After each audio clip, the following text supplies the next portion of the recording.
나 무한행보 소나무 시간입니다. 여러분들 만나 뵙게 되어서 참으로 반갑습니다.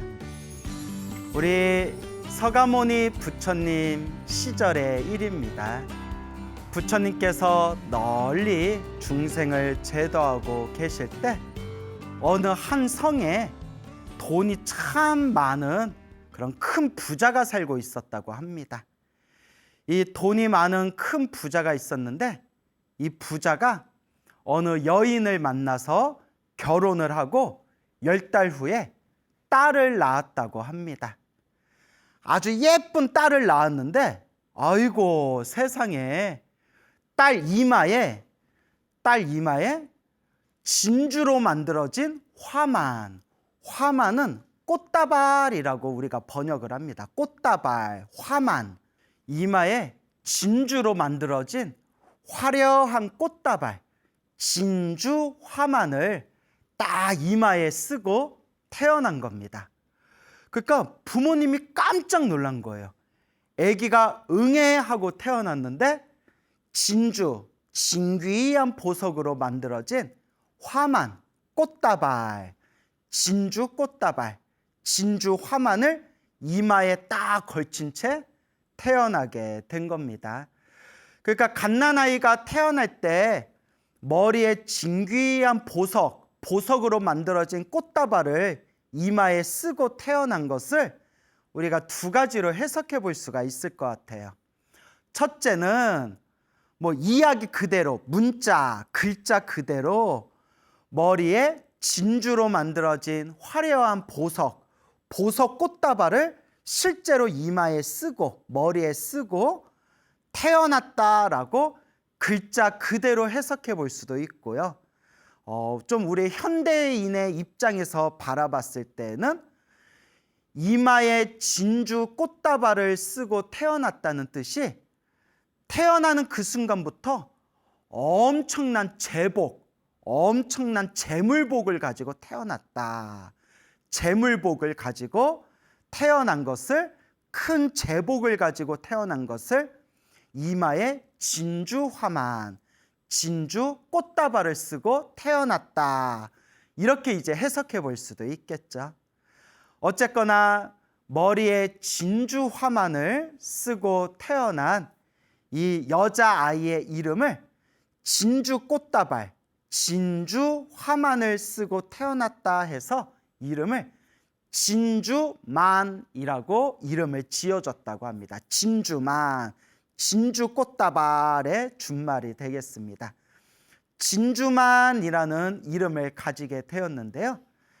이 진주만은 태어나서 자라면서 더할 나위 없이 아름답고 예쁘고 착한 심성을 가지고 무럭무럭 자라났다고 합니다.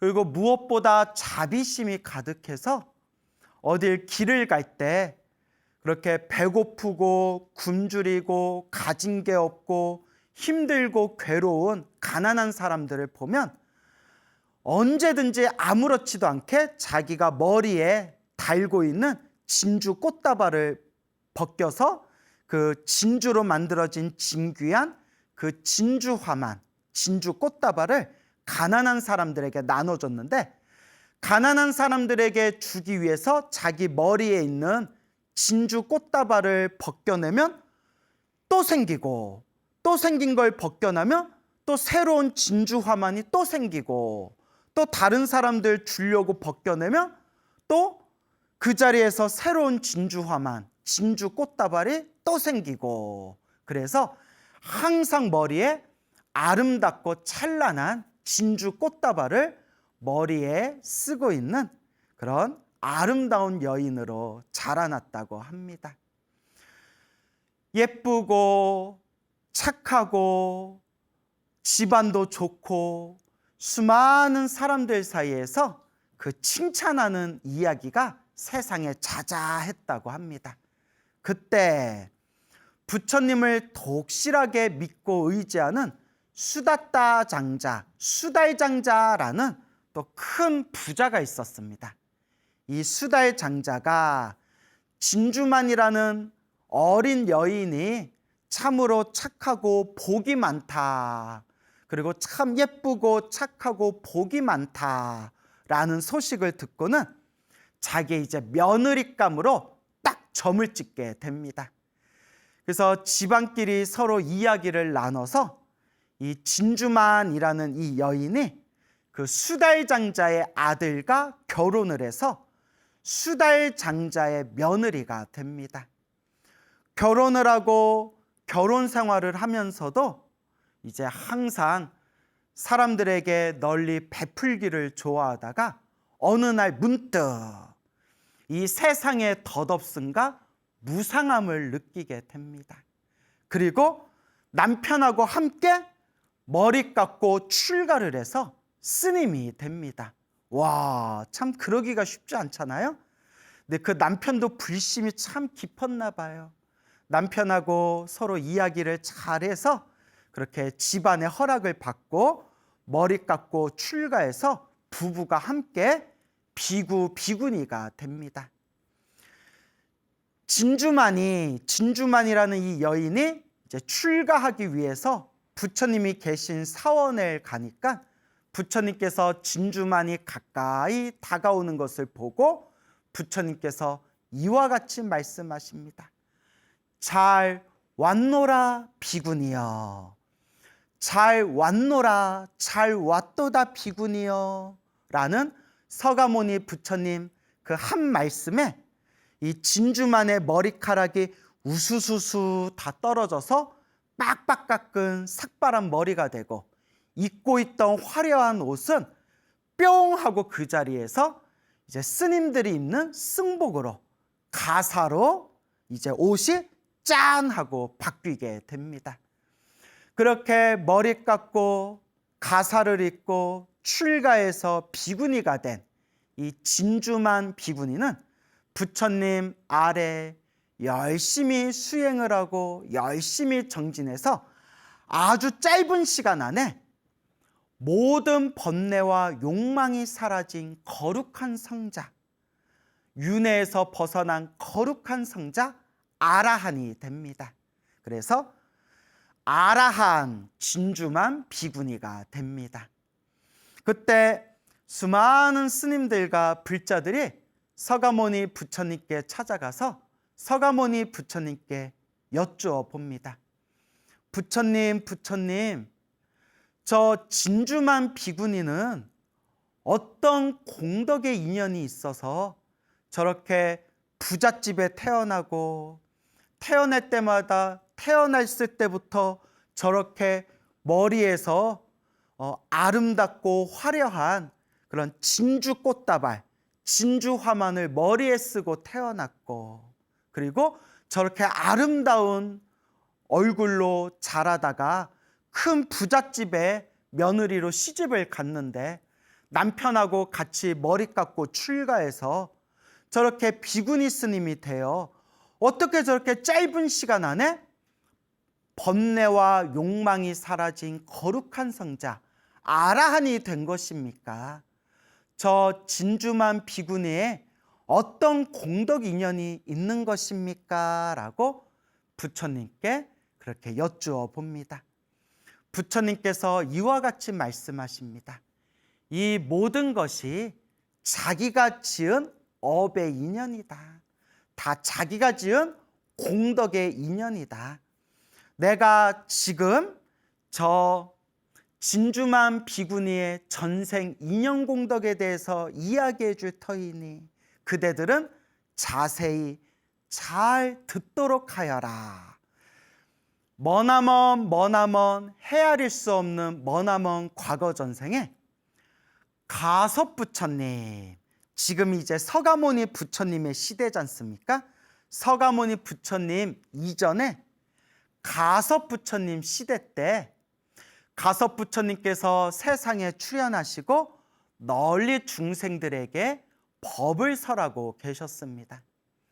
가섭 부처님께서 널리 중생들을 제도하고 계실 때 어느 불심이 깊은 거사가 있었습니다. 이 불심이 아주 깊은 거사가 문득 이런 생각을 일으킵니다. 내가 사람들에게 널리 화주하여 사람들에게 권유하고 권면해서 사람들에게 이제 시주를 모아가지고 내가 널리 사람들에게 화주를 해서 우리 가섭 부처님과 수많은 거룩하신 스님들을 모시고 무차법회를 열어야겠다. 무차법회를 열어서 가섭 부처님의 가르침이 세상에 널리 퍼지고 또 수많은 중생들이 복을 지을 수 있는, 공덕을 닦을 수 있는 좋은 인연을 심어줘야겠다. 이렇게 이제 부처님께서 중생들에게 널리 법을 펼치고 아무런 차별 없이 평등하게 부처님께서 법을 펼치시는 무차법회를 열어야 되겠다 하고 거사가 생각을 합니다. 그래서 이 거사가 코끼리를 타고 온 성을 다니면서 온 성의 방방곳곳을 다니면서 널리 사람들에게 화주를 합니다. 여러분, 저에게 보시공양을 올려주십시오. 여러분이 올려주신 그 보시공양을 모아서 가섭 부처님과 스님들을 모시고 모든 사람들에게 차별 없는 평등한 법회, 무차법회를 열고자 합니다. 저에게 보시공양을 주신다면 제가 그 공양을 모아서 그 보시를 모아서 무차법회를 열겠습니다. 여러분, 무차법회를 열게 되면 부처님과 스님들을 모시고 또 아무런 차별 없이 수많은 사람들이 부처님이 계신 그 법회 장소에 모여서 이 아무런 차별 없고 평등한 이 무차법회가 펼쳐질 때 몇 날 며칠 동안 이 법회가 이어지는데, 그러다 보면 수많은 사람들이 모이다 보면 밥도 줘야 되고 물도 줘야 되고 그 행사를 진행해야 되지 않습니까? 그러니까 이것도 다 돈이거든요. 부처님께도 공양 올려야 되고 스님들께도 공양 올려야 되고 그 자리에 모인 그 수많은 사람들에게도 말 그대로 차별 없이 똑같이 이렇게 먹을 걸 주고 공양을 올려야 되고 행사를 몇 날 며칠 동안 진행해야 되기 때문에 이것도 다 돈입니다, 여러분. 그래서 무차법회를 열 수 있도록, 이 무차법회 행사를 진행할 수 있도록 저에게 보시를 해주신다면 제가 그 보시금을 잘 모아서 제가 가섭 부처님을 모시고 큰 무차법회, 법회를 봉행하도록 하겠습니다. 코끼리를 타고 온 성을 구석구석 다니면서 사람들에게 그렇게 화주를 하게 됩니다. 이때 수많은 사람들이 마음에 막 믿음을 일으키고 신심을 일으키면서 수많은 사람들이 그 코끼리를 타고 무차법회를 열겠습니다. 온 사람들에게 화주를 권유하고 있는 그 거사에게 그렇게 이제 보시공양을 올리게 됩니다. 이렇게 수많은 보시공양이 올리고 있었을 때, 이렇게 수많은 보시공양금이 모이고 있었을 때 어느 한 여인이 있었습니다. 이 여인이 바깥에 시끌벅적한 소리가 들려서 시끌시끌한 소리가 들려서 밖에 뭔 일이 있나? 오늘 왜 이렇게 시끄럽지? 하고 밖에 딱 나와봤더니 어느 점잖은 거사가 코끼리를 타고 방방곳곳을 다니면서 부처님을 모시고 무차법회를 열고자 하옵니다. 그러니 저에게 보시공양을 주신다면 그 보시공양을 잘 모아가지고 가섭 부처님 무차법회를 열도록 하겠습니다. 그렇게 널리 화주하는 모습을 보면서 그 여인이 마음에 크나큰 기쁨과 환희심을 느끼게 됩니다. 가섭 부처님을 모시고 무차법회를 연다고? 가섭 부처님을 모시고 평등법회를 연다고? 나도 이 좋은 인연을 만났을 때 공덕을 지어야 되겠구나. 공덕을 지어야 되겠구나. 그 기쁨과 감동 속에서 그 여인이 자기가 소중하게 여기고 있었던 액세서리, 이마에다가 이렇게 달고 있는 진주로 만들어진 이제 목에다 걸면 목걸이고요. 머리에다, 이마에다 걸면 머리걸이가 되겠죠. 머리걸이. 머리에다 걸고 있던 진주한 보석으로 만들어진 그 구슬을 공양을 올리게 됩니다.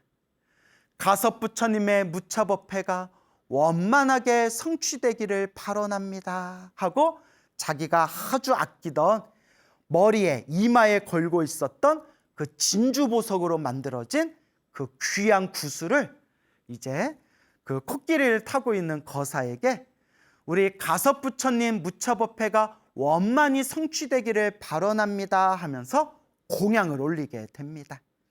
그렇게 집으로 여인이 돌아왔는데 남편이 집에 딱 와봤더니 아니 마누라 머리에 항상 이렇게 달고 있었던 그 진주거리가 없어진 거예요. 진주구슬이 안 보여가지고 아니 여보 당신 가장 아끼던 그 머리에 걸고 있던 그 진주구슬이 보이지를 않소. 어디로 간 것이오? 하니까 그 여인이 솔직하게 이야기를 합니다.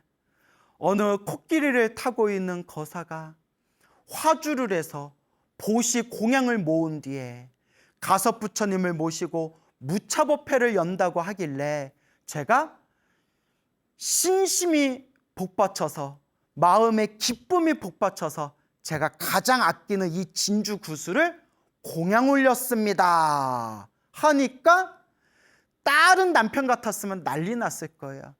야, 남편은 나가서 뼈 빠지게 일해서 돈 벌어오는데 너 그게 얼마짜린데 그걸 부처님 무차법회 연다고 거기다가 공양을 올리냐 하면서 난리를 쳤을 텐데 아마 그날 막 밥상 날아가고 완전 그냥 난리가 났을 거예요.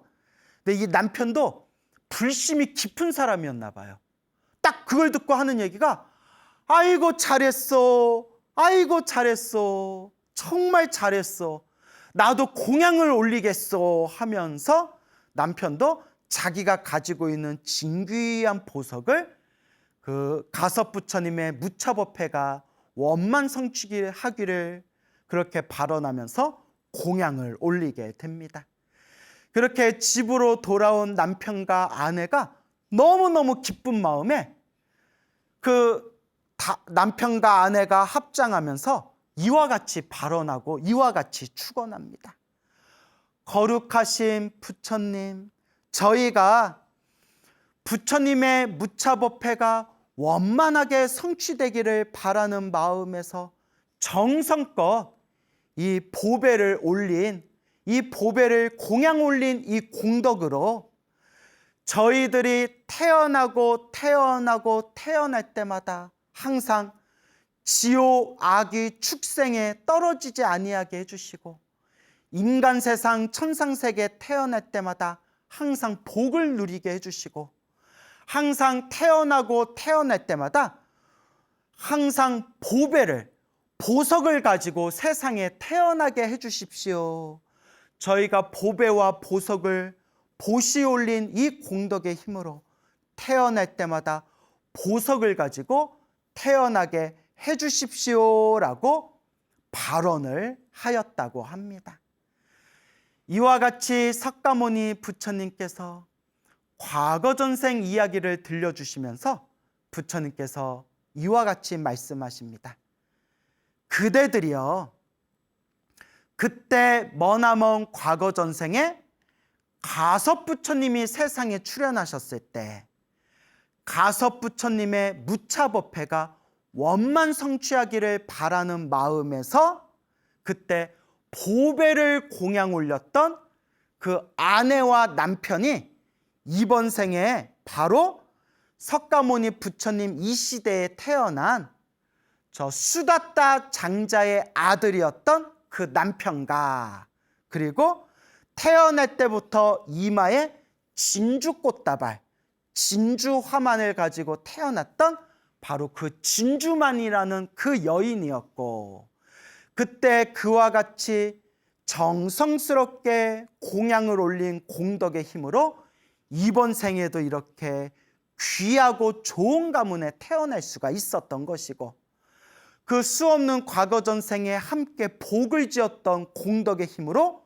이번 생에도 서로가 함께 만나서 부부의 인연을 맺을 수 있었던 것이고 부처님을 향한 정성스러운 마음의 힘 때문에 이번 생에 함께 머리 깎고 출가해서 저 진주만이라는 비구니가 이렇게 짧은 시간에 아라한이 될 수 있었던 것이다. 이 모든 것이 다 저 진주만 비구니의 과거 전생에 지었던 공덕의 인연이니라 라고 서가모니 부처님께서 자세하게 설명을 해주십니다. 이 이야기를 듣고 그 자리에 있는 수많은 비구와 수많은 스님들과 수많은 불제자들이 다 함께 기뻐하고 다 함께 찬탄하였다고 합니다. 그러니까 여러분, 우리가 이번 생에 살아가는 이 모든 모습들이 다 과거 전생에서부터 내가 지었던 업의 결과들이라고 합니다. 좋은 일이 생기면 좋은 일이 생기는 것처럼, 나쁜 일이 생기면 나쁜 일이 생기는 것처럼 그 좋은 일도 나쁜 일도 다 내가 지은 업의 인연법이구나. 그러니까 우리 불자들은 항상 복을 지어야 되겠다, 선업을 지어야 되겠다, 공덕을 닦아야 되겠다, 항상 마음으로 우리가 복과 선업과 공덕을 닦고자 노력하고 노력해야 할 것입니다. 이제 두 번째 이야기입니다. 서가모니 부처님 시절의 일입니다. 서가모니 부처님 당시에 파사이 왕이라는 왕하고 법마달다 왕이라고 불린 이 왕이 있었습니다. 이 파사이 왕과 법마달다 왕이 서로 전쟁 직전까지 서로 맞부딪히게 됩니다. 그래서 큰 그 땅에서 서로가 파사이 왕의 군대와 법마달다 왕의 군대가 서로 노려보면서 몇 날 며칠 동안 바로 전쟁이 터지기 일보 직전까지 서로가 아주 긴박하게 서로가 서로를 노려보면서 대치를 하고 있었습니다. 그래서 당장이라도 전쟁이 날 것 같은 그 상황에 놀랍게도 각각의 본국에서 아주 기쁜 소식이 들려오게 됩니다. 같은 날에 파사이 왕의 부인 왕비가 딸을 낳았고 법마달다 왕의 왕비가 아들을 낳았다. 파사이 왕은 공주를 낳았고 법마달다 왕은 왕자를 낳았다라는 소식이 같은 날 동시에 들려오게 됩니다. 파사이 왕과 법마달다 왕이 너무너무 기뻐하면서 아주 기뻐하면서 이렇게 좋은 날 좋은 소식을 들었는데 우리가 피를 흘리면서 싸워서는 안 된다. 이렇게 좋은 날에 우리가 싸울 필요가 뭐가 있겠는가. 그래서 파사이 왕과 법마달다 왕이 서로가 화해를 하게 됩니다. 그러면서 서로 약속하기를 우리가 딸과 아들을 잘 키워가지고 공주와 왕자를 잘 키워서 나중에 이제 성인이 되면 우리 공주와 아들을 서로 결혼시킵시다 약속을 하고 아무런 전쟁 없이 화해를 잘하고 서로가 결혼을 약속하면서 우리 서로 사돈이 됩시다 약속하면서 평화롭게 그렇게 서로가 각자의 나라로 돌아가게 됩니다. 그렇게 시간이 흐르고 흘러서 법마달다 왕의 왕자도 무럭무럭 자라나고 파사이 왕의 공주도 무럭무럭 자라나게 되었는데 이제 나이가 다 차가지고 저 법마달다 왕의 왕자가 파사이 왕에게 청을 올립니다.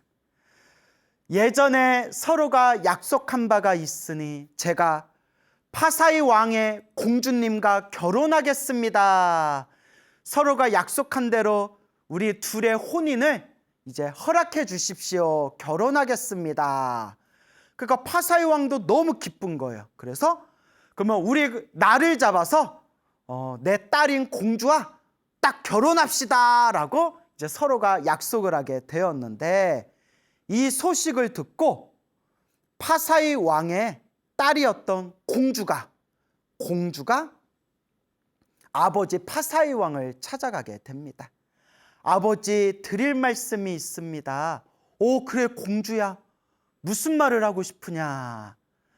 부왕이시여, 아버지 왕이시여, 이번 생에 사람으로 태어나기 어렵고 이번 생에 부처님 법을 만나기가 어렵다고 했습니다. 다행히 제가 이번 생에 사람으로 태어났고 이번 생에 부처님 법을 만났으니 바라옵건대 저는 결혼하고 싶지 않습니다.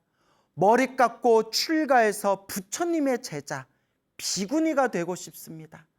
저의 출가를 허락해 주십시오. 그러니까 파사이 왕이 노발대발하면서 절대 안 된다. 우리가 저 법마달다 왕과 전쟁 직전까지 갔을 때 내 딸인 네가 태어나고 법마달다 왕의 아들인 저 왕자가 태어나서 서로 우리가 결혼시켜서 사돈 사이를 맺읍시다 하고 평화롭게 화해하고 이 전쟁이 벌어지지 않고 멈추게 되었는데 마땅히 그 약속을 지켜야지. 만약에 내가 이 약속을 깨게 된다면 나라에 큰 우환이 되고 수많은 사람들에게 비웃음을 사게 될 거다. 그러니 행여라도 허튼 생각하지 말고 너는 결혼해야 된다. 저 법마달다 왕의 아들인 저 왕자와 결혼해야 된다.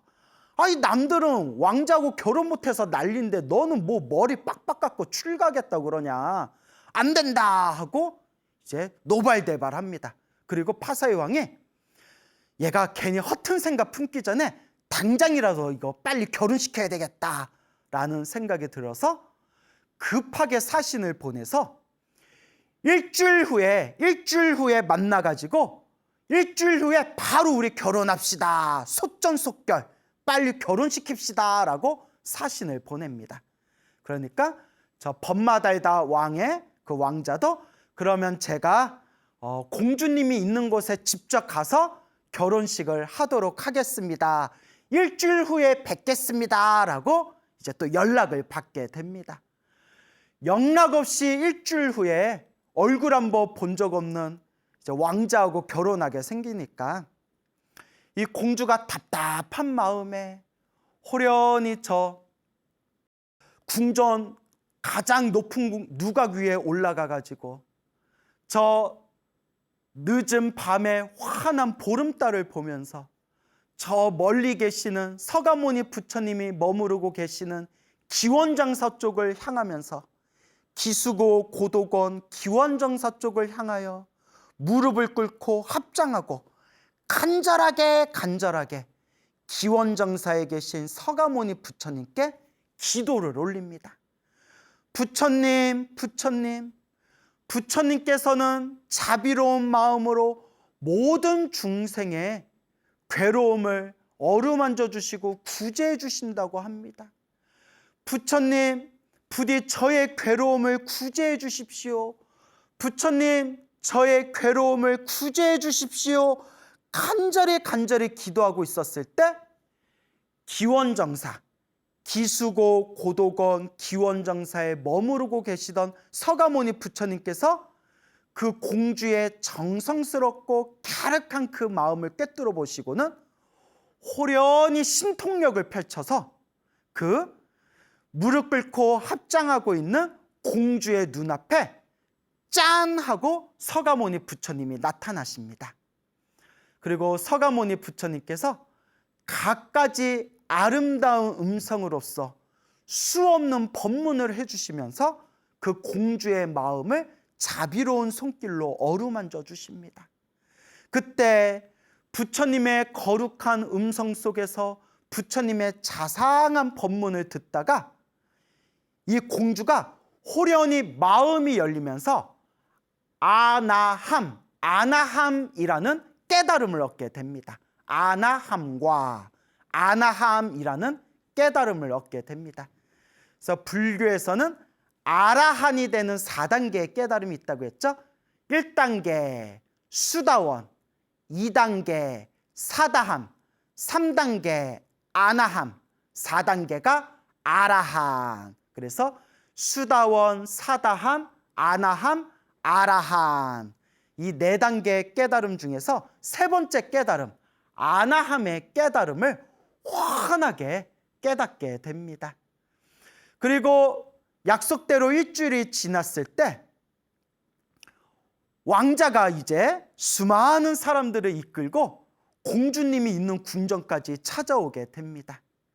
그때 파사의 왕이 번마달다 왕의 아들인 왕자를 이제 마중 나가면서 공주도 어서 오너라 라고 명령을 내렸는데, 그 아버지인 파사의 왕과 멀리서 찾아온 남편이 될 사람인 그 왕자와 수많은 사람들 앞에서 호련히 허공 속에서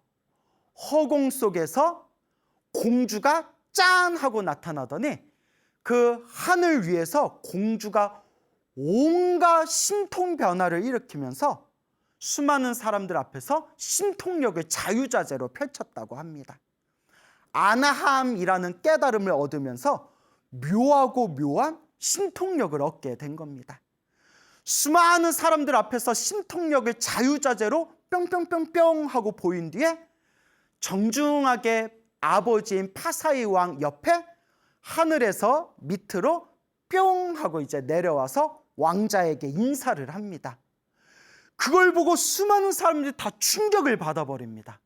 그 순간 파사의 왕이 한숨을 푹 내쉬면서 공주여, 공주여, 내가 너에게 이렇게 크나큰 신통력이 있는 줄도 모르고 내가 너의 출가를 방해하고 너를 억지로 결혼시키려고 했구나. 나의 어리석음을 용서해다오.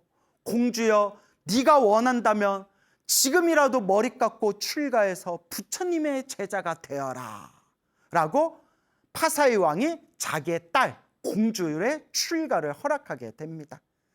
그 얘기를 앞에서 딱 듣는 순간 왕자가 공주 앞에서 정중하게 인사를 하면서 이렇게 말을 합니다.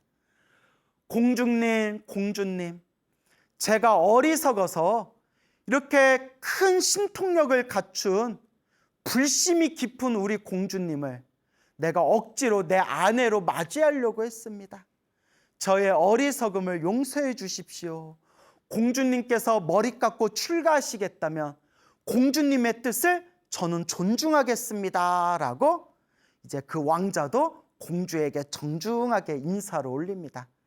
근데 이건 우스갯소리인데요, 여러분. 우스갯소리인데 왕자가 자기가 마누라로 아내로 맞이할 공주가 하늘을 막 날면서 신통병환을 일으키는 걸 보고 내가 보기에는 정내미가 뚝 떨어진 것 같아요.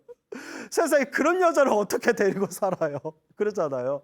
마누라가 툭하면 하늘 날아다니고 신통력을 일으킨다고 생각해 보세요. 그거 뭐 부담스러워서 어디 옆에 데리고 살겠어요? 네, 여러분 이거 웃자고 한 얘기입니다. 웃자고 한 얘기예요. 그래서 아버지 파사의 왕과 남편이 되기로 약속했던 그 왕자님의 허락을 받고 드디어 머리 깎고 출가해서 비구니가 됩니다. 그 비구니의 이름이 바로 이름이 차마 비구니입니다. 이 차마 비구니는 이미 아나함의 깨달음을 얻었거든요. 수다원, 사다함, 아나함. 공주였을 때 이미 아나함의 깨달음을 얻었기 때문에 아니나 다를까 석가모니 부처님 아래에서 열심히 수행을 해서 짧은 시간 안에 모든 번뇌와 괴로움이 사라진 윤회에서 벗어난 거룩한 성자 아라한이 되십니다. 차마 비구니 아라한이 되십니다. 그때 수많은 사람들이 부처님께 여쭈어봅니다.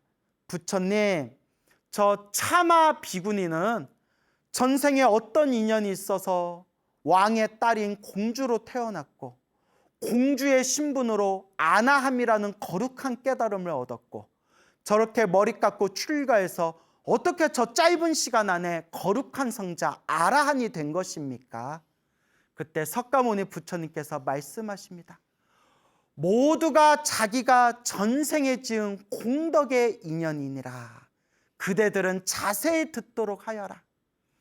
머나먼 과거 전생 가섭부처님 시대 때 가섭부처님께서 널리 중생을 제도하던 시절에 부부가 있었는데 이 남편하고 아내가 툭 하면 마음이 맞지 않아서 서로가 싸우고 지지고 볶고 서로 부부관계가 아주 너무 좋지를 않았다. 그렇게 또 어느 날 서로가 부부싸움을 하면서 서로가 다투고 있었을 때 호련히 두 사람이 서로가 마음을 맞추면서 서로가 이렇게 약속하였다. 그 부부싸움을 하던 부부가 서로 약속하기를 우리가 살아봤자 몇 년을 더 살겠는가. 싸우지 말자, 싸우지 말자. 우리 이러지 말고 가섭부처님께 가서 가섭부처님께 계율을 받고 가섭부처님의 가르침을 닦으면서 부처님의 법을 닦으며 이번 생 공덕을 열심히 닦으면서 살자. 이번 생 부처님 법을 배우면서 복과 선업과 공덕을 닦으면서 살자. 그리고 다음 생에는 우리 둘 다 좋은 몸을 만나서 좋은 몸을 받고 좋은 몸으로 태어나서 우리가 다시 만나게 되면 서로가 서로 화해하고 서로가 우리가 서로를 존중하면서 우리가 아름답게 살아가자. 우리 싸우지 말자라고 서로 약속을 딱 하게 됩니다.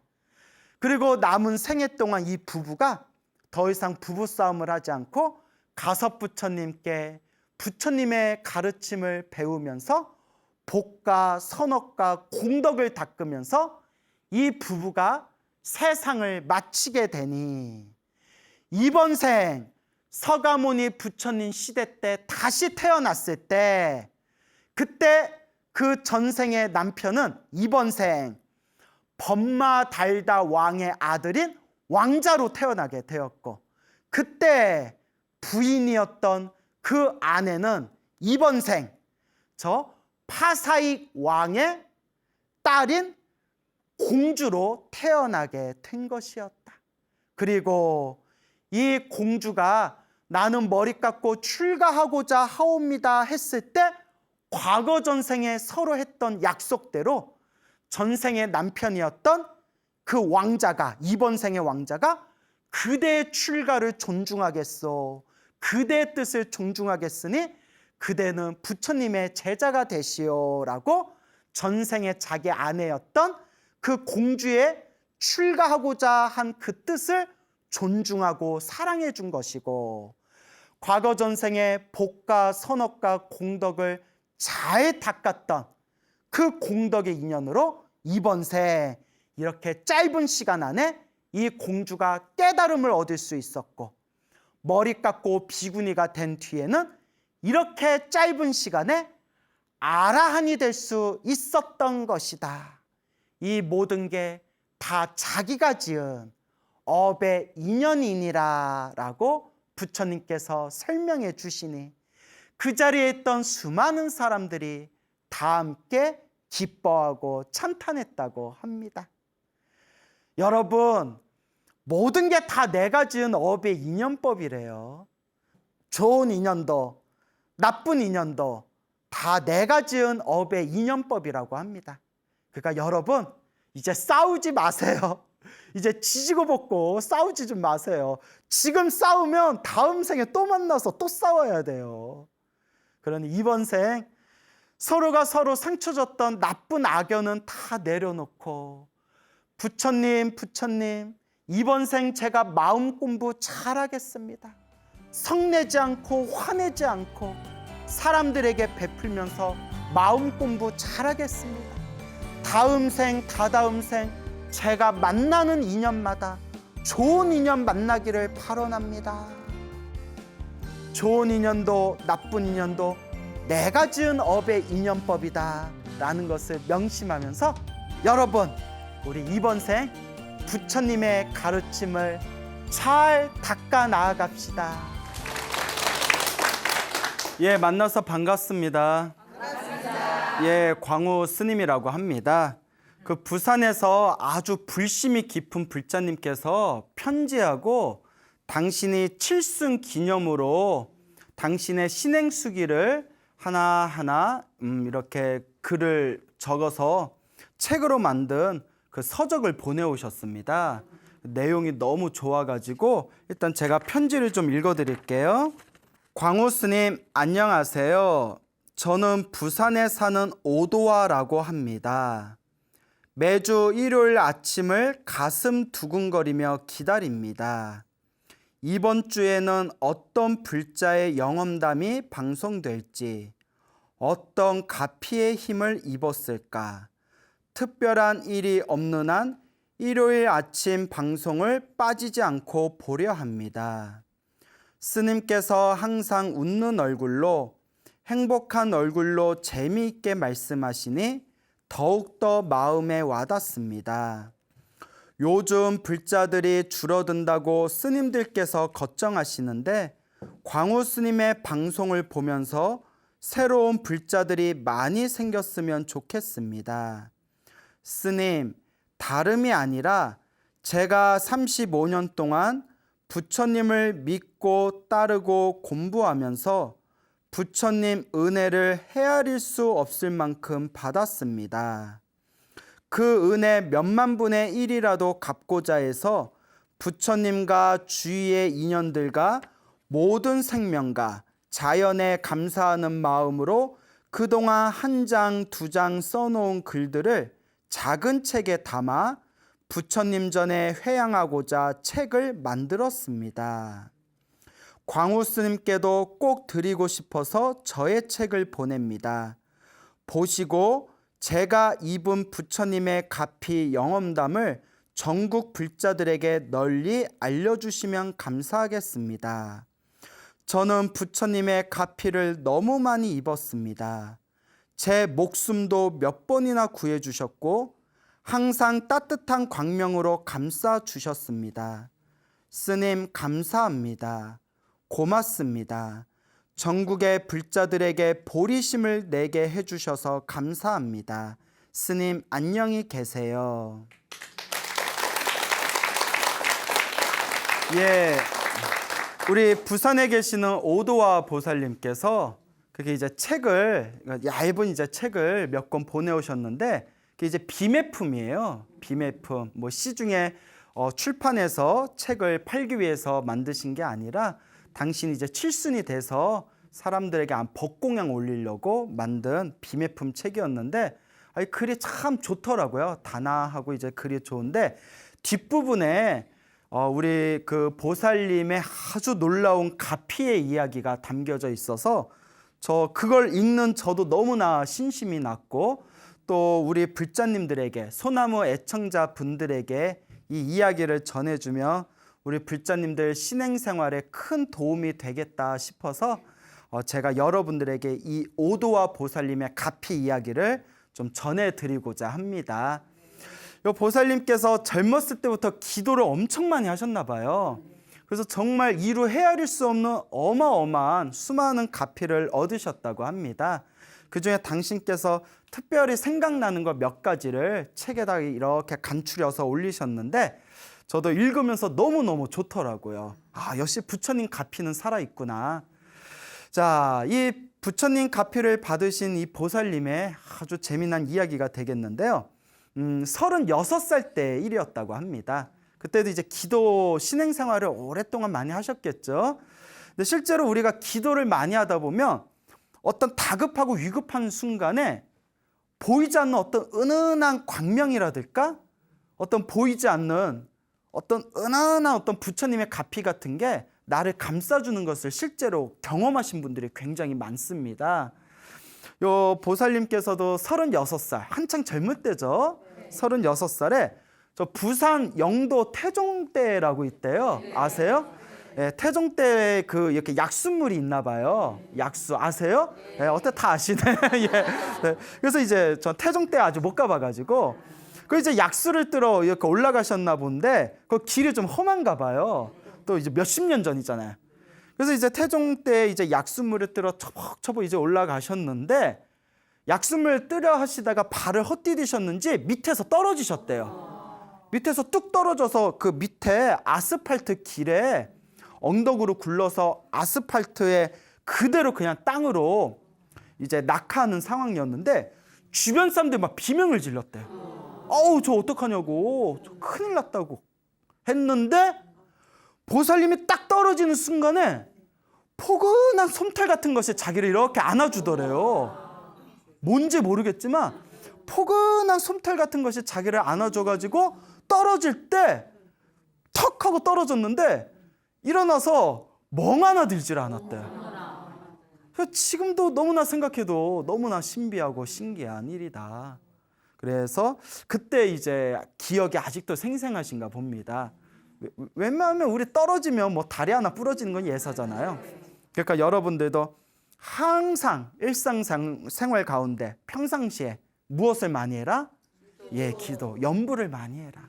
특히 위급하고 아주 뭐 좀 험악한 곳을 지나갈 때는 마음으로 간절하게 관세음보살을 부른다든가 지장보살을 부른다든가 나무아미타불을 부른다든가 간절하게 염불을 하시면 정말 이 보이지 않는 어떤 은은한 가피가 분명히 있습니다. 그러니까 항상 염불을 가까이 하시기 바랍니다. 그리고 이제 50살 때 일이었다고 합니다. 보살님께서 어느 날 이렇게 기도를 하고 계시는데 눈에서 피가 나셨대요. 눈에서 이렇게 피가 나셨는데 우리 같으면 어떻게 해요? 당장 병원에 가야죠. 여러분 몸이 이상하면 어딜 가셔라? 병원부터 가세요. 예? 그러니까 어떤 분은 그래요. 스님, 저는 몸이 아프면 절에 가서 기도합니다. 아니에요. 병원부터 가세요. 절을 왜 와? 병원부터 가서 치료를 받아야지. 그렇지 않습니까? 예, 그러니까 불교는 굉장히 과학적인 종교예요. 합리적인 종교. 아프면 어디 가라? 병원 가라. 배고프면 어디 가라? 식당 가라. 절에 왜 와? 자, 눈에서 피가 났대요. 그래서 에휴, 이러다 말겠지 하고 한 달이 지났대요. 그러면 안 되죠. 그래서 눈에 이제 피가 나는데 또 옛날 할머니들은 또 그런 게 있으시잖아요. 이러다 말겠지 하고 한 달이 지났는데 눈이 자꾸 이상하더래요. 그러니까 다급하게 이제 병원에 갔는데 의사 선생님 딱 보더니 보통 웬만하면 의사 선생님이 보통 희망적인 얘기를 하시잖아요. 그 의사 선생님이 되게 시크했던 것 같아. 99% 실명입니다. 한 1% 희망이 있네요. 이러더래요. 그래서 이제 보살님이 가슴이 철렁하잖아요. 웬만하면 의사 선생님이 99%는 안 됩니다라는 말 잘 안 하시잖아요. 힘들더라도 한번 해봅시다. 보통 이러지. 가슴이 철렁거려서. 근데 보살님이 평소에 기도를 많이 하셔서 마음을 잘 다스리셨나 봐요. 무슨 생각을 했냐면 이 육신의 눈을 유관이라고 해요. 유관. 육신의 눈. 마음의 눈을 시만이라고 해요. 육신의 눈은 유관, 마음의 눈은 뭐죠? 했더니 만? 이러더라고요. 그래서 마음 심자 시만이라고 해요. 예? 시만이라고 하는데 내가 그동안 육안으로 살았으니 이제는 시만으로 살면 되지. 이렇게 마음을 다스리시고 이제 수술 날짜를 잡아서 수술을 받으셨답니다. 근데 의사 선생님이 뭐라고 하냐면 의사 선생님이 좀 성격이 별난 것 같아요. 수술에도 큰 기대는 하지 마십시오. 이러더래요. 큰 기대는 하지 마십시오. 하고 이제 수술을 이제 시작했는데 수술 날짜가 잡혀서 다 수술에 들어갈 때도 항상 약사열애불을 불렀대요. 약사열애불. 자꾸 약을 사래. 예? 그래서 이제 모든 중생의 병고를 치유해 주시는 부처님을 뭐라고 하죠? 약사열애라고 하죠. 그래서 약사열애불 간절하게 염불을 했는데 자 이제 결론만 말씀드릴게요. 지금도 칠순이 되신 지금도 깨알 만한 글씨도 다 보이신대요. 너무나 회복 속도가 빨라서 아주 치료가 잘 되고 의사가 99%는 신명입니다. 수술 날짜 잡아놨는데 큰 기대는 하지 마십시오 했던 그 정도로 상태가 안 좋았던 눈이 간절한 기도로서 지금은 깨알 같은 글씨도 잘 보인다라고 말씀을 하십니다. 참 놀랍지 않습니까? 네. 그러니까 여러분들도 힘들고 괴로울 때 어떡하지? 나 죽으면 어떡하지? 이거 잘못되면 어떡하지? 이거 망하면 어떡하지? 그 걱정하고 근심하는 시간에 차라리 무엇을 한 번 더 해라? 기도를 한 번 더 해라. 염불을 한 번 더 해라. 걱정이 걱정을 낳고 근심이 근심을 더 부풀려요. 그래서 걱정 근심이 많은 사람일수록 정신건강에 해롭습니다. 그 시간에 좋은 일이 생기든 나쁜 일이 생기든 다 누구 업이다? 내 업이다 라고 내려놓고 여러분이 아무리 걱정해도 잘 될 일은 잘 돼요. 여러분들이 아무리 근심해도 안 될 일은 안 돼요. 차라리 그 순간에 필요한 건 무엇이다? 기도해라. 염불해라. 나무아미타불, 관세음보살, 지장보살, 약사열애벌. 어떤 염불을 하든 결국 하나로 통합니다. 그렇기 때문에 간절하게 기도하고 염불하며 반드시 은은한 가피가 있습니다. 자, 그리고 이 보살님이 30년 동안 밥을 드실 때 김하고 김치만 드셨대요. 김하고 김치만, 김에 뭐 밥 싸서 김치하고 드셨겠죠. 그렇게 30년을 살아오셨는데 몸이 이상해서 병원에 갔더니 혈당이 400이거든. 혈당이 400. 혹시 당 있으신 분 계세요? 혈당 400이면 위험 수준이죠. 의사가 깜짝 놀라가지고 당장 대형 병원에 입원해야 된다고, 큰 병원에 입원해야 된다고. 혈당 400이면 쓰러져요. 혈당 400이니까. 근데 보살님이 사실 의사가 혈당 400이면 의사가 병원 갑시다 하면 병원 가야 돼요. 근데 이 보살님이 뭔가 믿는 구석이 있었나 봐요. 일주일만 시간을 주십시오. 일주일만. 근데 사실 일주일 갖고 뭐 혈당은 장기적으로 관리해야 되잖아요. 장기 관리해야 되는 게 이제 혈당인데 일주일만 시간을 주십시오라고 이제 간절하게 이제 부탁을 하셨나 봐요. 그래서 일주일 동안 의사가 이제 내려준 처방약을 먹고 식이 조절하고 운동 열심히 하고, 그러니까 약 먹고 식이요법, 운동, 좋은 건 다 했네요. 하나 빠졌죠, 하나. 그렇죠. 어우, 사회생활 잘하시겠어요? 눈치 엄청 빠르시네. 기도를 열심히 하셨대요. 아주 간절하게 기도를 열심히 하셨더니 2주 만에 혈당이 정상으로 돌아왔대요. 근데 이거는 저도 제 주변에 당뇨 있는 분들이 계셔서 저도 좀 당뇨에 대해서 들었는데 이거는 정말 기적 같은 일이래요. 혈당이 정상, 2주 만에 혈당이 정상으로 돌아오더니 몇 년이 지난 지금까지도 정상 혈당을 유지하고 계시대요. 이거 역시 아무리 생각해도 무엇의 값이다? 부처님의 값이다. 야, 왜 나한테는 그런 값이 없을까? 예? 응? 나도 눈 나쁜데. 예? 자, 좋은 일이 생기든 나쁜 일이 생기든 누구 업이다? 내 업이다.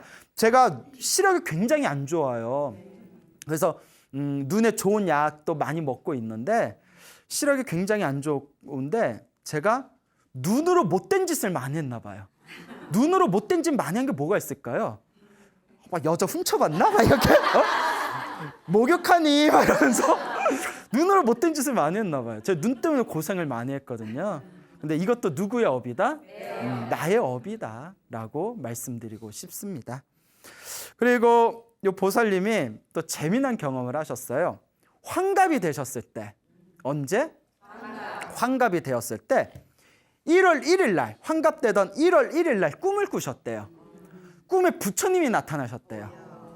부처님이 나타나시더니 네가 그동안 공부를 잘해서 열심히 해서 그대에게 선물을 주겠다라고 꿈을 꾸셨대요. 예? 뭐 산타클로스? 예? 산타 할아버지요? 예? 부처님이 선물 주시게. 너에게, 그대에게 그동안 공부를 잘해서 선물을 주겠다. 근데 꿈에 부처님이 나타나서 네가 그동안 공부를 잘했으니 선물을 주겠다면 우리 꿈에서 깨면 어우 대박 막 이러잖아요. 로또를 사야 되나 별의별 생각이 다 나잖아요. 그래서 무슨 선물 주실까? 무슨 선물 주실까 했는데 그대로 깜깜 무소식이래요. 그래서 이제 잊어버렸대요. 잊어버렸고 그냥 꿈인가 보다 기억에서 잊어버리고 그 1월 1일 날 꿈을 꿨다고 했죠? 3월 달에 집을 좀 보러 다니셨대요. 당신이 살 집을 보러 다녔는데 마음에 드는 집을 발견했는데 집주인이 요구한 거와 자기가 이제 생각하는 자기가 이제 집을 살 수 있는 금액이 1억 차이가 나더래요. 1억. 집주인이 이제 1억을 더 줘야 된다. 안 된다. 근데 1억이 큰 돈이잖아요. 에이, 뭐 아쉬워도 할 수 없지 하고 넘겼대요. 그리고 이제 열심히 기도를 하셨겠죠, 그냥. 그러다가 당신 생일이 8월 달에 있대요. 8월 달에. 그러니까 1월 1일 날 꿈을 꿨고 3월 달에 집 보러 다녔고 8월 달 자기 생일이 있던 달에 어느 날 부동산에서 전화가 왔대요. 부동산에서 띠리리 전화가 왔겠죠? 받아봤더니 그 집이 너무 안 팔려서 그런데 1억을 깎아줄 테니 그 집을 사라 그러더래요. 이야, 왜 우리는 그런 복이 없어. 그렇죠? 기도를 안 해서 그래, 기도를. 웬일이야 하고 이제 그 집을 샀겠죠. 그 집을. 그래서 집주인이 요구한 것보다 1억을 깎아가지고 샀는데 집을 사서 이제 수리도 했겠죠. 이제 살아야 될 집이니까 수리도 하고 다 한 뒤에 그 집에서 첫 새벽 예불을 모셨대요. 이제 집에서도 기도를 많이 하시나 봐요. 새벽 예불을 모실 때 딱 머리에서 부처님이 너에게 선물을 주겠다라는 생각이 그때 딱 떠오르면서 아, 이게 부처님이 주신 선물이구나. 야, 근데 내가 아는 부처님은 그런 거 잘 안 해주시는데 내가 아는 부처님은 집 같은 거. 근데 가끔 불교 이렇게 기도 많이 하고 공약 많이 올리고 복을 많이 줘서 집값이나 부동산이 올랐다는 불자님 얘기들을 종종 들어요. 그래서 우리 부처님이 부동산에 밝으신가 제가 그런 생각을 한 적도 있어요. 그 부동산에 부자를 떠서 부처님이라고 했나? 네. 그 부처님 모셔놓은 절이 다 우리나라 최고의 풍수지리 중에 최고의 명당이거든요. 그래서 아무리 생각해도 부처님의 부는 어디서 나왔다? 부동산의 부에서 나왔다라는 이제 저만의 생각이에요. 예. 그래서 그런 것들이 있습니다. 그래서 이 보살님께서 처음에 36살 때 태종대에서 떨어졌을 때 크게 다칠 뻔. 주변의 사람들이 아주 그냥 다들 놀랄 정도로 아이고 저 여자 큰일 났다 싶을 정도였는데 멍 하나 들지 않았대요. 진짜 포근한 솜털 같은 게 자기를 안아줬다고. 그 다음에 50살 때 눈에서 이제 피가 났는데 의사가 99%는 실명입니다. 수술하면서 큰 기대는 하지 마세요 했는데 지금도 깨알 같은 글씨가 보일 정도고. 그 다음에 이제 혈당이 400으로 치솟았는데 그냥 이제 자연 치료로 2주 만에 정상 혈당이 되고 지금도 혈당을 잘 유지하고 계시다고 하고. 또 환갑 때 누구한테 선물 받아요? 부처님한테도 선물 받고. 그래서 이 보살님은 아무리 생각해도 당신이 열심히 기도해서 그냥 꾸준히 부지런히 정진하고 기도해서 그렇게 부처님의 가피를 받은 것 같습니다 라고 이야기하시더라고요. 네. 그리고 마지막 들려드릴 얘기가 너무나 감동적이에요. 제가 이 이야기를 다 보고 입술이 파르르 떨렸어요. 너무 감동받아서. 아니 비유하자면 또 그렇다. 뭐 풍이 있는 것도 아닌데 입술이 왜 떨려? 예, 그냥 와 그냥 예. 어떻게 이런 일이 정말 여러분 우리가 중국 불교에서는 이미 우리 팔만대장경에 보면 지장기도를 하거나 관음기도를 하거나 연불이나 기도를 많이 하시거나 금강경을 독송하시거나 법화경을 열심히 기도하실 때 불보살의 가피받는 이야기들을 모아놓은 책이 있어요. 그걸 영업록이라고 해요. 뭐라고 한다? 영업록. 그러니까 우리가 이런 기도를 해서 기적 같은 가피를 받았다라는 영업록이 있는데 이게 사실 불교계에서는 많이 안 알려진 게 팔만대장경에 다 있는 책이에요. 팔만대장경은 아무 책이나 집어넣질 않아요. 정말 후세에 꼭 남겨야 될 것들을 다 판별해서 이제 모아놓은 경전들이거든요. 근데 이 영업록을 불교에서는 그다지 중요하게 여기지 않은 게 첫째가 불교의 목표는 사실 깨달음이에요. 깨달음을 얻고 지혜를 얻는 게 불교의 목표인데 깨달음의 눈에서 보면 뭐 그렇게 가피 받고 뭐 집값 오르고 뭐 몸에 병 낳고 이게 사실 중요하다 안 중요하다? 별로 중요하다 하지 않다. 깨달음의 눈으로 보면 사실 그것도 중요한 게 아니다. 그래서 많이 안 알려진 거예요. 근데 이 BTN의 광우스님 소나무가 굉장히 전국적으로 큰 인기를 얻은 게 이제 틈새 전략. 네? 아, 머리 잘 썼어. BTN에 보면 다들 좋은 얘기만 하시거든요. 다 수준 높은 좋은 얘기만 하시니까 틈새 전략 있잖아요. 예? 남들이 안 한 거 해야지. 그래서 영업록에 있는 얘기들 이제 먹혔어요. 그래서 이제 지금 4년째, 거의 4년 되고 있는데, 근데 이 영업록에 나오는 얘기를 또 보면 사람들이 잘 믿지를 않아요. 너무 기적 같은 얘기라서. 이런 얘기를 어떻게 믿겠어요? 관세음보살, 죽을 고비를 닥쳤는데 관세음보살님이 짠하고 나타나서 도와줬다. 이런 얘기 여러분 쉽게 믿겨지겠어요? 사실 저도 20대 때는 잘 못 믿었어요. 스님이었는데도 20대 때 믿음이 잘 안 가더라고요. 저는 오직 참선만 하는 게 목표였었거든요. 그런데 이 지금 들려드릴 이야기가 그 수백 년 전에 만들어진 그 전설의 고향이나 나올 법한 영업록에 나오는 그런 내용하고 비교해 봤을 때 조금도 손색이 없을 정도의 기적 같은 이야기입니다. 요 보살님의 막내딸이 울산에서 살고 계시대요. 울산. 그래서 이제 남편하고 결혼해서 이제 손주도 있대요. 애도 낳고 막내딸이 울산에서 이제 오손도손 가정을 꾸미고 잘 사는데, 어느 날 일요일 날 이렇게 이제 사위랑 딸이랑 손주랑 이제 울산에서 고속도로를 타고 일요일 날 오는 길이었대요. 이제 친정집으로 딱 가는데 저녁 9시였대요. 저녁 9시에 앞에 갑자기 이제 추월하는 앞차를 피하려고 하다가 그때 차가 지프였는데 확 차가 뒤집혀 버렸대요. 그 3번을 굴렀대요. 고속도로에서 그것도 꽝꽝꽝 하고 이제 3번을 굴렀는데, 그래서 이제 완전 대형 사고잖아요. 근데 밤에 사위한테 전화가 왔대요. 저는 코가 깨졌고 아내하고 요 애가 지금 응급차 타고 구급차 타고 지금 병원에 갔다고. 제가 전화 드리는 거라고. 어머님 마음이 얼마나 가슴이 막 무너지겠어요. 이게 웬일이냐 해서 자고 있는 딸인가 불러가지고 하여튼 차를 타고 갔대요. 병원에 딱 갔더니 사정을 봤더니 사위는 코가 완전 휘어버렸대요. 코가 휘었고, 그러니까 차가 완전 그 샌드위치 마냥 차가 완전히 납작하게 완전 부셔졌대요. 딸은 어깨가 부셔졌대요. 한쪽 어깨뼈가 부셔졌는데, 문제는 손주가 있잖아요. 멍 하나 안 들었더래요. 근데 사고에 비하면 사위도 딸도 덜 다친 거예요. 그러니까 간단한 수술하면 된대요. 코 잡고 어깨 이렇게 좀 하고. 그래서 내일 수술 날짜 잡기로 했대요. 손주가 멍 하나 안 들어있더래요.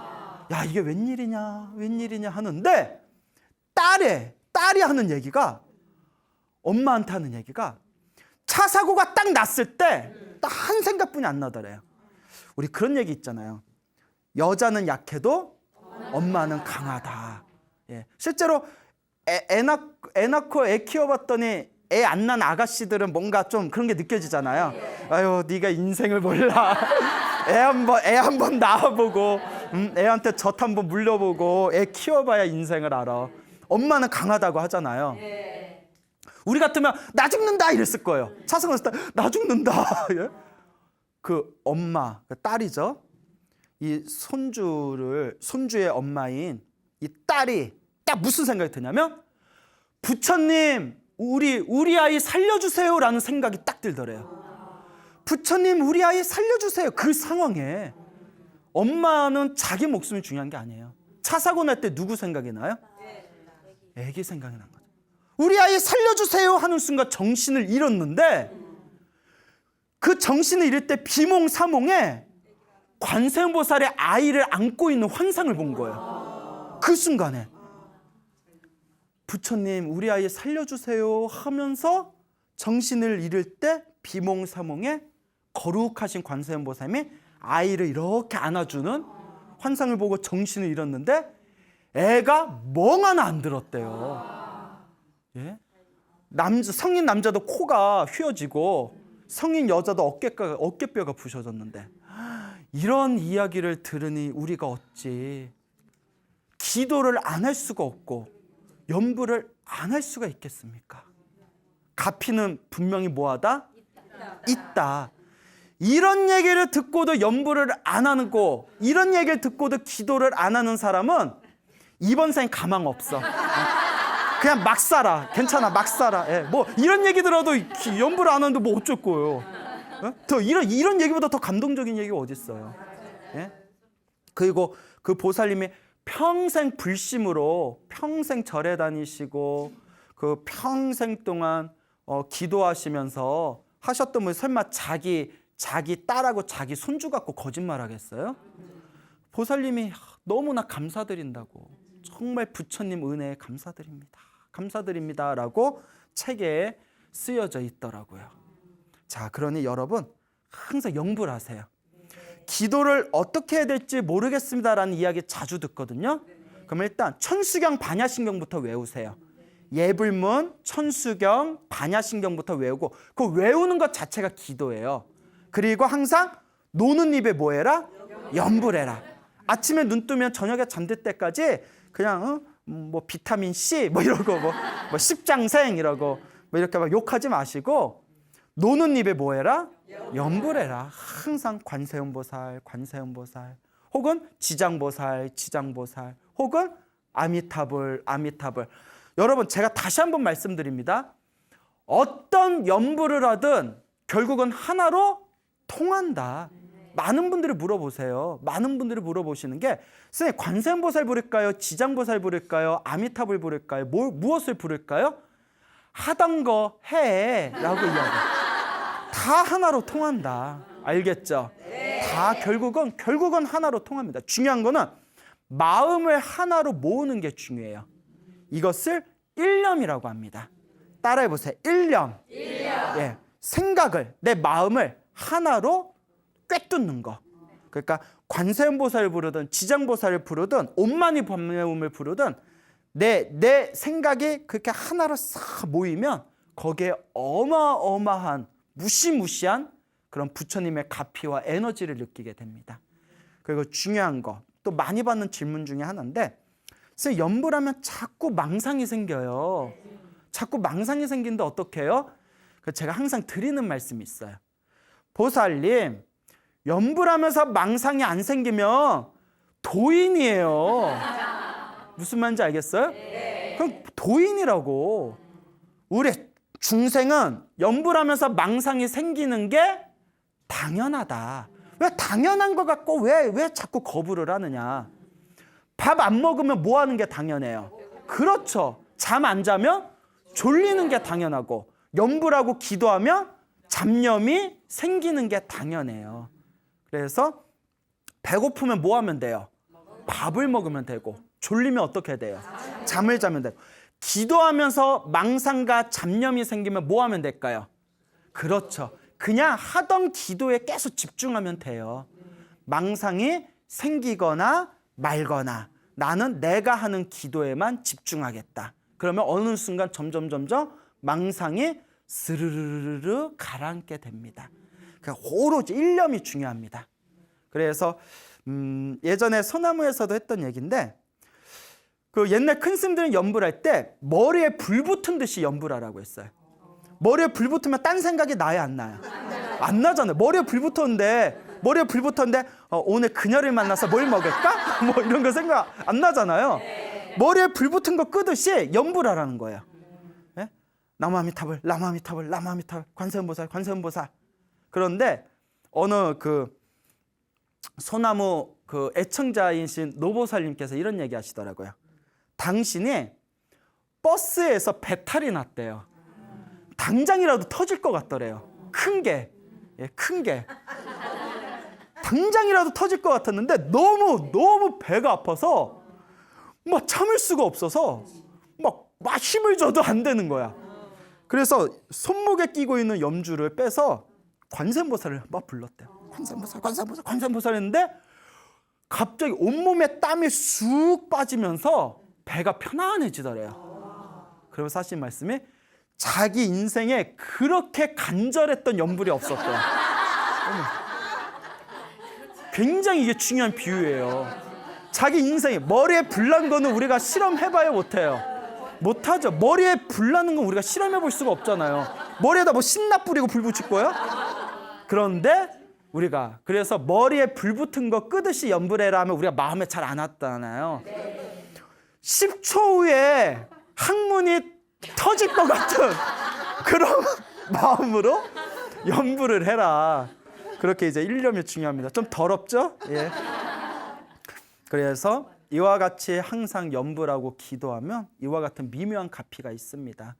지금까지 소나무 1회에서 지금 170회가 넘었을 거예요.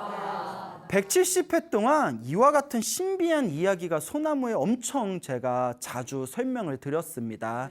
많은 불자분들의 이야기를 전달했는데 꼭 당부드리고 싶은 얘기가 있어요.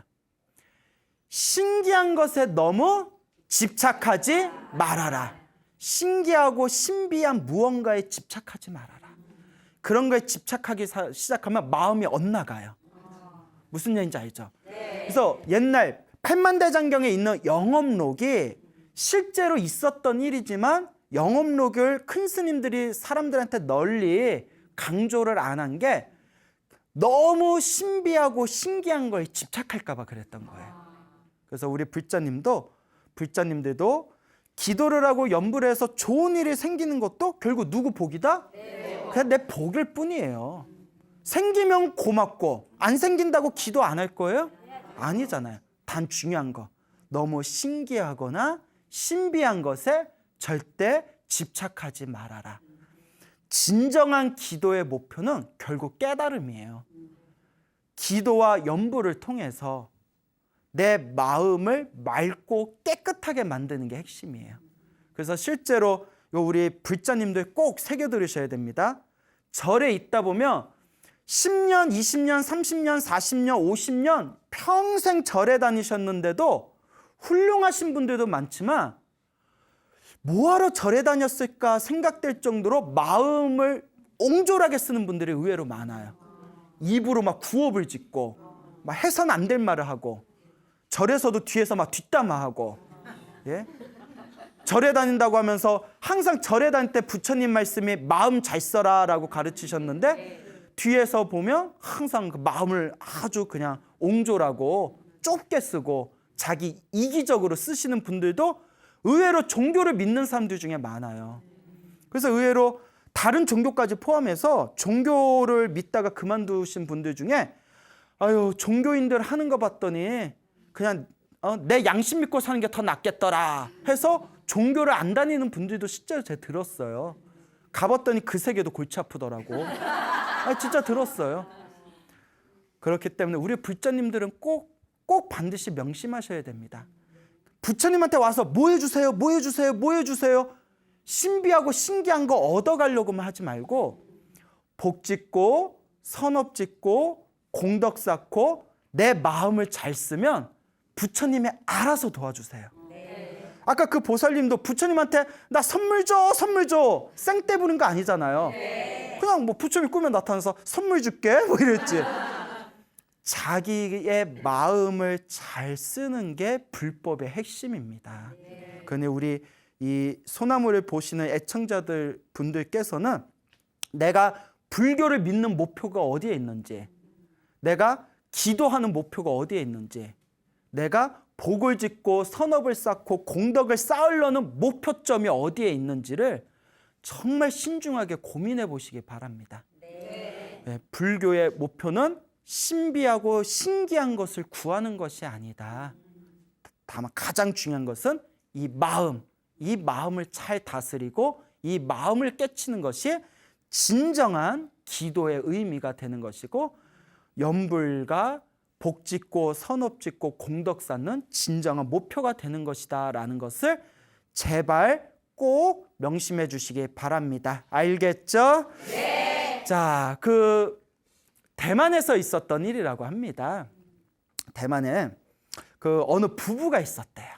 이 부부가 있었는데 요 부인 되시는 분이 굉장히 독실한 불자였다고 합니다. 아주 독실한 불자였는데 근데 우리 주변에 그 절에 열심히 다니시는 분들 보면 대부분이 여자 신도들, 보살님들이 많거든요. 근데 가만히 보면 남편들은 별로 관심이 없어요.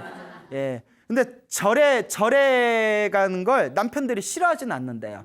이런 얘기도 될지 모르겠는데 다른 종교에 갈 때는 화장도 하고 립스틱도 바르고 옷도 제일 예쁜 거 입고 간대요. 그래서 남편이 누구한테 잘 보이려고 그러는 거야 이러는데 그런 말 하는 거 아직 부인에 대해서 미련이 있다는 거예요. 근데 절에 갈 때는 화장기도 없고 옷도 그냥 뭐 점잖게 그냥 바지 입고 헐렁한 바지 입고 가니까 남편분들은 절에 가는 거는 그냥 이렇게 안심이 된대요. 설마 저 옷 입고 남자 꼬시겠어?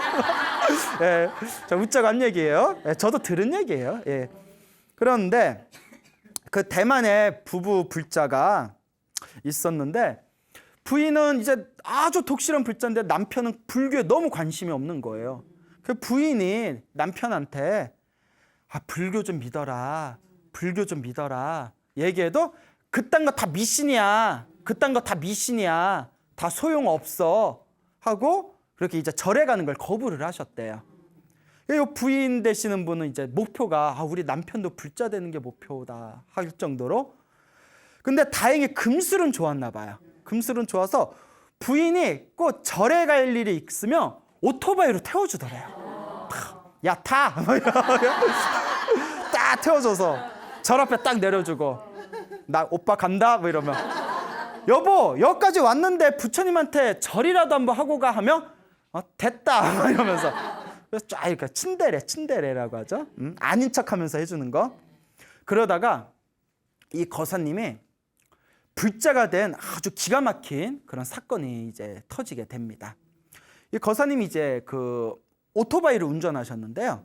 어느 날 이제 오토바이를 타고 이렇게 길을 윙 가고 있는데 뒤에 큰 군용차가 이렇게 뒤에 나타났대요. 근데 운전하시는 분이 뭐 실수를 했는지 큰 군용차가 그 남편이 타고 있는 오토바이를 뒤에서 딱 쳐버렸대요. 근데 살짝 쳐도 워낙 군용차가 힘이 좋으니까 튕겨져 나가잖아요. 오토바이가 펑 하고 튕겨져 나가서 요 거사님이 길에 그대로 그냥 추락을 해버렸대요. 길에 있던 사람들이 다 목격을 했대요. 그 장면을. 놀래가지고 비명을 꽥 지르면서 아유 저 사람 죽었다. 살아도 불구다. 그치? 그냥 오토바이 치여서 길에 그대로 그냥 낙하를 해버렸으니까. 그래서 오토바이 사고가 제일 무섭다고 하잖아요. 헬멧을 꼭 껴야 돼요. 그래서 사람들이 우르르 몰려갔대요. 사람 죽었으니까. 어떡하냐 하고 갔더니 요 남편 되신 분이 벌떡 일어나더래요. 그러다 입으로 뭘 중얼중얼 거리더래요. 남편이 이제 어리 나가가지고 벌떡 일어나서 중얼중얼 해서 뭔가 하고 들어봤더니 관세음보살을 외우고 있대요. 자기도. 나중에 하는 얘기가 오토바이 뻥 하는 순간 부인 생각이 나더래요. 금슬이 좋은가 봐. 그 순간 부인 생각을 하다가 우연히 부인이 여보 힘들고 괴로울 때 우리 관세음보살님이 항상 도와주신대. 그러니까 당신도 관세음보살 연불 좀 열심히 해봐. 그게 딱 생각이 난 거예요. 사람은 그러니까 뭐 할 때 기도 열심히 한다? 급할 때, 막 배 아플 때, 막 급할 때 뻥 하고 길에 나뒹굴려는 그 추락하기 전에 자기도 모르게 그냥 관세음보살 순간 거기에 일념이 된 거예요. 일념, 한 생각. 그리고 벌떡 일어났는데 무릎에 찰과상만 있고 몸이 멀쩡하더래요. 그 뒤로 부인보다 더 열심히 다니는 독실한 불자가 됐다고 합니다. 이런 거 경험하면 불자가 안 될 수가 없어요. 내 생명을 도와주셨는데. 자, 그러면 꼭 이런 이야기하면 꼭 물어보시는 분들이 있어요. 스님, 저도 열심히 기도했는데 그때 왜 저는 안 도와주셨을까요? 그러면 제가 항상 똑같은 말씀 드리죠. 크게 받을 것은 어떻게 받고? 작게 받고. 작게 받을 것은 소멸된다. 그러니 기도는, 연불은, 수행은 허공으로 날아가지 않습니다. 반드시 누가 받는다? 내가 받는다. 라는 것을 명심하시고 항상 24시간 항상 여러분들의 마음을 모아서 항상 연불하는 습관을 가지시기 바랍니다. 알겠죠? 네. 여러분 행복해지고 싶습니까? 네. 행복한 삶을 창조하고 싶습니까? 네. 복을 지으십시오. 선업을 지으십시오. 공덕을 쌓으십시오. 복과 선업과 공덕의 힘이 여러분들을 진정한 행복의 길로 이끌어 줄 것입니다. 오늘 여기서 마치겠습니다. 소중한 나! 무한 행복!